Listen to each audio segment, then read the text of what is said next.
Hi friends, hello అందరికీ. ఈరోజు నేను చేసిన రెసిపీ పూర్ణాలు. దీనికోసం ఒక పాత్రలో శనగపప్పు తీసుకొని వాటర్ పోసి బాగా ఉడకబెట్టాను.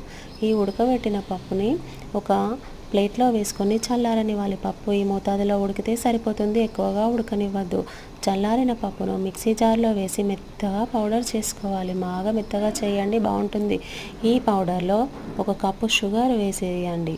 నేను నా టేస్ట్కి తగినట్టుగా తీసుకున్నాను, మీరు కావాలంటే ఎక్కువగా తీసుకోవచ్చు. షుగర్ అంతా మిక్స్ అయ్యేలాగా బాగా కలుపుతూ ఉండండి. షుగర్ మిక్స్ అయ్యాక అది ఆటోమేటిక్గా ఉండలుగా వస్తుంది.